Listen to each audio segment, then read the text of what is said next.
Olá, pessoal! Mais um assunto dentro da citologia, processos de permeabilidade, tá? Ou seja, vamos ver o transporte celular feito pela membrana plasmática. Então, vocês estão vendo aí a estrutura de uma membrana plasmática, dupla camada fosfolipídica, intercalada às moléculas de proteínas. Vocês estão vendo aqui uma proteína canal, uma proteína periférica, uma proteína integral, outra proteína em forma de hélice, chamada alfa-hélice. Aqui, as glicoproteínas, certo? Ou seja, o glicocálix aqui, certo? Preso à proteína, então chamado de glicoproteína, tá ok? Glicocálix, é sensor químico, lembra? E você tem os glicoslipídios também aqui, tá? Lembra que isso aqui é carboidrato, beleza? Aqui ainda você vê moléculas de colesterol, tá? Outro tipo de lipídio, tá? Então, quimicamente, você tem proteína, lipídios e carboidratos formando a estrutura da membrana plasmática. Bom, a célula apresenta a membrana plasmática que a delimita do meio exterior. Embora essa membrana não seja visível à microscopia óptica, sabe-se que sua estrutura é complexa. A figura a seguir representa o padrão básico de organização dessa membrana. Cite a natureza química dos componentes indicados pelos números. Então, olhando a imagem, o que é o número 1 aqui? Proteína, beleza? Número 2, a bicamada fosfolipídica, certo?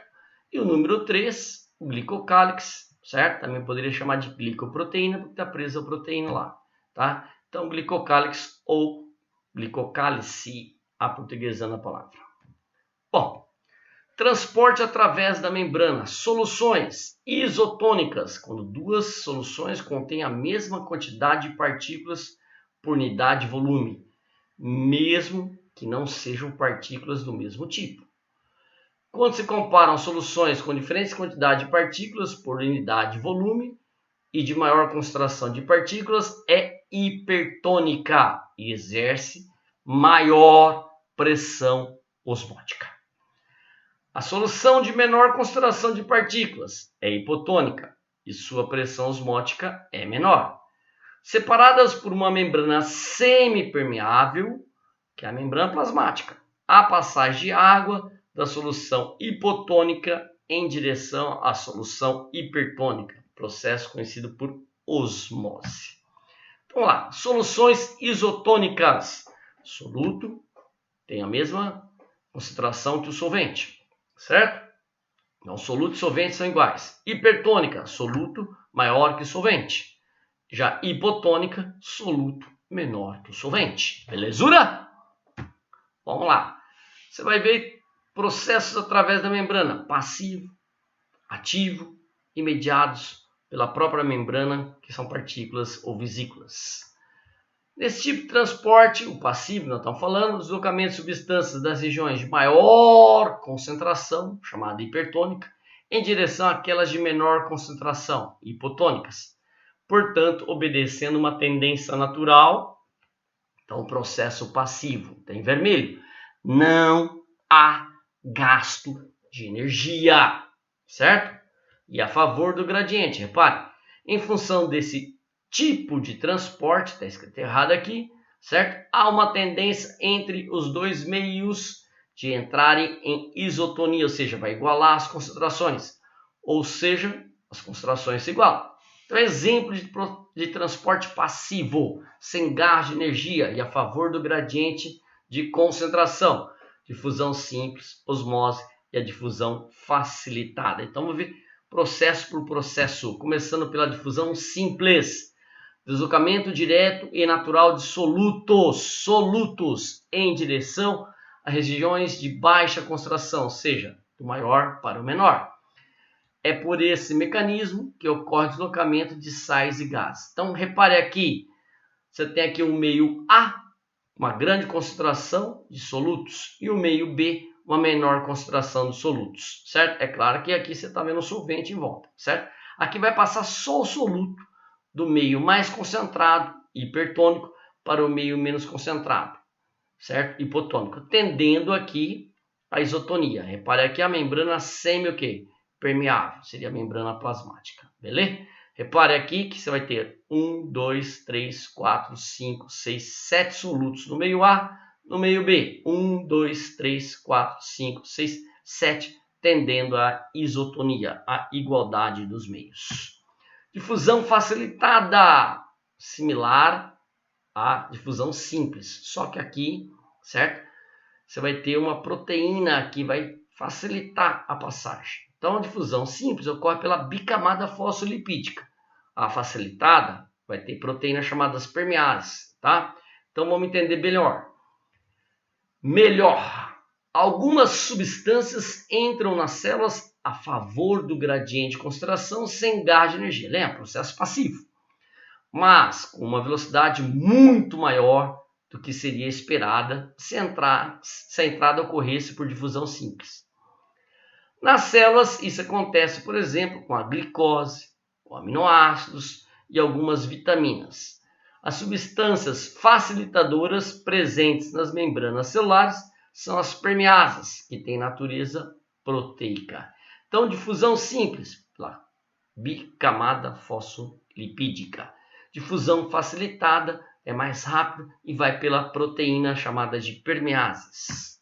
Bom, osmose, caso particular de difusão, certo? Pode falar de difusão simples, em que solvente, agora não é mais soluto, solvente, água, certo? Em particular, água, deslocam, aqui inverte, do meio menos concentrado em soluto hipotônico, através da membrana semipermeável, MSP, em direção ao meio de maior concentração de soluto. Então, vai do hipotônico para o hipertônico, a água que vai passar, o principal solvente, certo? Então, repare, o meio A hipertônico, maior concentração de soluto, meio B hipotônico, menor concentração de soluto. Aqui não vai passar o soluto, vai passar o solvente, água, do meio hipotônico para o meio hipertônico, de menor concentração para o maior. Repare que o volume de água aumentou em A e diminuiu em B, beleza? Então, a favor aí da pressão osmótica. Bom, osmose em células animais, depois vão ver comparar com as células vegetais. As células animais, por não possuir parede celular, essas células não suportam meios hipotônicos.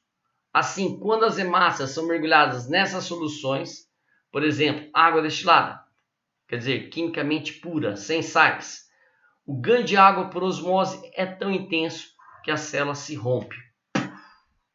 Dizemos que a célula sofreu hemólise, essas hemácias, tá ok? Então, repare aí, você tem uma hemácia, uma célula animal, uma célula sanguínea, a concentração de sais nela, de NaCl, é 0,9%, beleza? Se eu mergulhar essa célula, tá, numa solução de menor concentração, ou seja, uma solução hipotônica, 0,5 é menos que 0,9. Ela começa a ganhar água, ela fica túrgida, tá? Então vai aumentar o volume da célula. Se eu diminuir maior concentração ainda, 0,4, ela vai ganhando água e explode. Então a célula fica hemolizada, ela sofre lise, ruptura, tá? Agora, nessa outra situação, vou pegar essa célula aqui e mergulhar numa solução hipertônica. Então, o que é? Uma hipertônica mais concentrada. Então, 1,5% de NaCl. Quanto que é no citoplasma da célula? 0,9%. Então, essa célula perde água por osmose. Então, ela sofre um processo chamado de crenação. A célula fica crenada, ela fica murcha, tá? Então, repare aqui a célula está perdendo água. Se ela perde, ela está mergulhada em solução hipertônica, então ela sofre crenação. Aqui a célula está no meio isotônico, a quantidade de água que ela ganha, que ela perde é igual, então ela fica inalterada. E aqui a célula está em uma solução hipotônica, vai aumentar o volume, e repare aqui a célula explodindo, certo? Rompe a membrana plasmática, destruindo a célula. Bom, as células dos seres vivos são recobertas por uma finíssima película denominada de membrana plasmática. Ela apresenta cerca de 7,5 nanômetros de espessura, não sendo possível a visualização no microscópio óptico, só no eletrônico. Entre as suas funções estão a de proteção e reconhecimento celular e de transporte de substâncias dentro da célula. Então, A. Indique o nome das estruturas indicadas por A, B, C na figura. Então, vamos lá. A, repare aqui, certo? O que seria essa estrutura A? Olha lá, glicocálix, certo? O B, as proteínas, repare a proteína aqui em espiral, tá? E o C, a bicamada fosfolipídica, beleza? B, diferencia transporte ativo de passivo. Vocês não viram o ativo ainda, mas é com gasto de energia e conta o gradiente. O passivo, sem gasto de energia e a favor do gradiente. Então lá, transporte passivo ocorre a favor do gradiente de concentração e não consome ATP, não consome energia. Transporte ativo consome energia, ATP, e ocorre contra o gradiente de concentração. Beleza? Explica o mecanismo da osmose. Então, osmose é o processo de fusão passiva da água, que é solvente, através de uma membrana semipermeável. A água se desloca do meio hipotônico, isto é, menos concentrado em soluto, para o meio hipertônico, ou seja, mais concentrado em soluto. Então, aí nós estamos fazendo uma comparação entre a célula animal, a osmose na célula animal, embaixo a célula vegetal. Então, em solução hipotônica, o que acontece com a célula animal? Então, ela vai ganhar água, vai aumentar o volume da célula e ela não suporta e acaba rompendo, certo? A membrana plasmática. Beleza? Na célula vegetal, esse processo não ocorre. Por quê? Por causa da parede celular. Então, vai aumentar o volume aqui do vacúolo, que armazena água, aumenta o volume do citoplasma e a célula fica túrgida, certo? Ela está cheia d'água, mas não rompe. Por quê? Porque a parede celular faz força contrária. Solução isotônica. A quantidade de água que entra e sai praticamente igual, então mantém o volume celular, tanto na célula animal como na célula vegetal. Então, mantém o volume celular, beleza? Numa solução hipertônica, mais concentrada, acontece que a célula animal, ela perde água e sofre processo de crenação, lembra? Então, diminui o volume celular. A célula vegetal ocorre a mesma coisa, só que o processo é diferente, a chamada célula plasmolizada, porque ela perde líquido. Repare que vai diminuir o volume aqui do vacúolo, há um despregamento da membrana plasmática em relação à parede celular, tá? Então, há uma retração do citoplasma. Bom, novamente, certo? Célula animal e a célula vegetal. Em soluções isotônicas, o volume fica inalterado. Em solução hipotônica, a célula animal ganha água e rompe. A célula vegetal, ela fica túrgida, certo? Cheia d'água, certo? E em solução hipertônica, a célula animal sofre crenação, ela perde água. A vegetal também perde água, mas ela fica sofrendo um processo de plasmólise. Bom, então por que a célula vegetal não se rompe? Porque ela é constituída de parede celulósica, certo? Que confere rigidez e reduz a perda de água, tá? Então vocês estão vendo aqui em detalhe a parede celulósica que só tem na célula vegetal. Então, a célula vegetal, certo? Quando ela está flácida, quando o nível de água está adequado. Repare, o vacúolo mantém o seu volume, o citoplasma também, tá? Plasmolizada ou murcha, célula que perdeu água para o meio hipertônico. Então, ela desidrata por osmose. Então, chega a despreguear a membrana plasmática da parede celular, o volume do núcleo do vacúolo diminui. Beleza? Bom, desplasmolizada, célula reidratada por osmose quando colocada em solução hipotônica. Ou seja, ela perdeu água anteriormente, volta a ganhar água agora, certo? Ela volta a ganhar água, desplasmolizada, diferente de plasmolizada. Quando perde água, plasmolizada. Quando ela volta a recuperar a água, ela sofreu uma deplasmólise. Célula túrgida, célula inchada devido ao ganho de água de uma solução hipotônica por osmose. Repare que o volume do vacúolo é bem grande, tá? Porque acumula água. Bom, transporte ativo. Os íons soluto se deslocam contrariando o gradiente de concentração. Ou seja, do meio de menor concentração para o de maior, tá? Tá escrito errado, certo? De menor concentração para o de maior, tá? Aqui tá, seria maior. Então, sempre conta o gradiente. Portanto, sua ocorrência implica consumo de energia, ATP. O mecanismo de transporte ativo mantém diferenças de concentração entre os meios. Então, semelhante à difusão facilitada, por que semelhante? Parça, facilitada não gastava ATP, aqui gasta, certo? Porque vai ter a participação de proteínas carreadoras, transportadoras, denominadas o quê? Permeases. Então, dá um exemplo de transporte ativo, famosa bomba de sódio e potássio.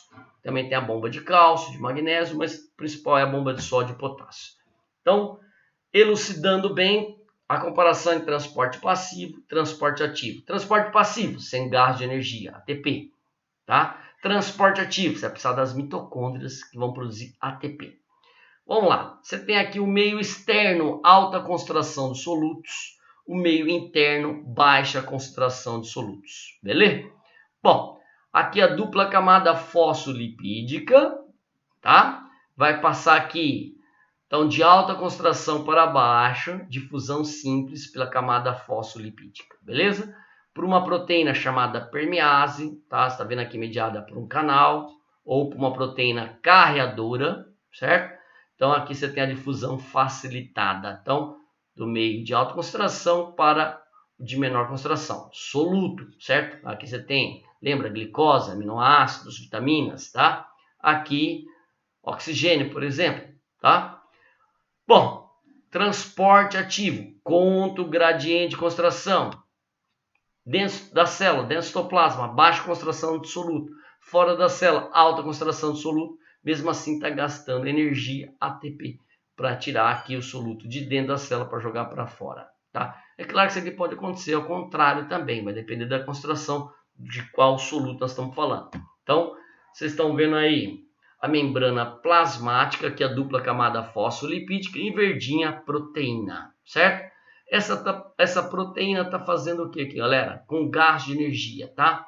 Ela vai pegar o sódio, que está fora, e vai jogar ele para dentro, certo? Vai pegar o potássio que está dentro, vai mudar a forma aqui e vai jogar ele para fora. Então, a famosa bomba de sódio e potássio que ocorre nessas células nervosas aqui denominadas de neurônios. Isso vai ocorrer pela membrana da célula, tá? Pela membrana. E aqui vai ocorrer nessas áreas aqui chamadas nódulos de Hanver. Então, para isso acontecer, vai criar um potencial elétrico na membrana. Olha que interessante. Então, vocês estão vendo aqui potencial de repouso, certo? Nesse potencial de repouso, ela fica eletropositiva fora e eletronegativa dentro, certo? Bom, aí você tem um potencial de ação, você tem um estímulo, pá! Vai abrir os canais de sódio. Então vai entrar uma grande concentração de sódio dentro da célula, criando o potencial elétrico positivo dentro, eletronegativo fora, certo? Aí ela vai sofrer um processo de repolarização. O que é isso? Eu vou fechar os canais de sódio, vou abrir os canais de potássio e o potássio vai sair. Novamente, volta a ficar positivo fora e negativo dentro. Finalmente, vou fechar todos os canais de sódio e potássio, certo? Ela volta para o potencial de repouso. Então, olha nesse gráfico para entender melhor, tá? Aqui, ela está no potencial de repouso, número 1. Potencial de repouso, os canais de sódio e potássio fechados. Aí eu vou dar um limiar de excitação. Pá! Vou abrir os canais de sódio. Abrir os canais de sódio, vai entrar sódio contra o gradiente. Eu gasto ATP, eu gasto energia, certo? Então vai ficar eletropositivo dentro, eletronegativo fora. E aí ela vai repolarizar. Vou fechar os canais de sódio, vou abrir os canais de potássio, vai sair potássio. Ela vai ficando positiva fora, negativa dentro. Depois todos os canais fecham novamente, ela atinge o potencial de repouso. Belezura? Bom, agora nós vamos ver o processo de englobamento de partículas. Quando essas partículas são sólidas, a gente chama de fagocitose. Ocorre pelos macrófagos, que são células do sistema imunológico, e também por nossas amebas, tá? Que são protozoários. Durante a fagocitose, a membrana celular protege-se emitindo tentáculos que circundam e capturam a partícula sólida.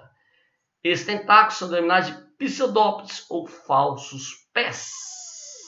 Então, vocês estão vendo aí uma partícula sólida, tá? Eu vou emitir aqui os pseudópodes e vou englobar essa partícula e vou formar uma estrutura chamada fagossomo. Esse fagossomo vai unir com o lisossomo e vai formar um vacúolo digestivo.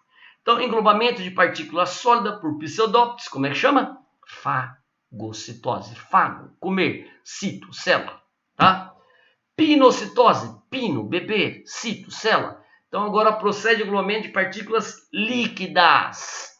Uma invaginação da membrana celular cria um canal para onde partículas líquidas se dirigem e são posteriormente englobadas. Depois de englobadas por fagocitose ou pinocitose, as substâncias permanecem no interior de vesículas. Na fagocitose, fagossomo. Na pinocitose, pinossomo. Nelas são acrescidas as enzimas presentes nos lisossomos. Então, tanto no fagossomo como no pinossomo, vão formar o vacúolo digestivo quando se une ao lisossomo. Bom, então, pinocitose, englobamento de partículas líquidas por invaginação da membrana. Repara que a partícula líquida, a membrana está invaginando e vai formar aqui um pinossomo, que depois vai unir com o lisossomo, formando um vacúolo digestivo. Bom, aqui os dois processos, a fagocitose, uma partícula sólida, e aqui por invaginação, pinocitose, uma partícula líquida. A fagocitose por pseudópodes e a pinocitose por invaginação da membrana. Aí, vocês estão vendo o processo da fagocitose, novamente, comparando, certo? E a pinocitose. Aqui a fagocitose por pseudópodes, certo? Formando aqui o fagossomo. E a pinocitose por invaginação da membrana, formando aqui o pinossomo. Mas você também tem a fagocitose, certo? Por receptores de membrana, tá? Então, vocês estão vendo aqui uma partícula de alimento, vai se ligar aos receptores para formar aqui um fagossomo. Beleza? Bom, bons estudos, vamos para a parte das questões.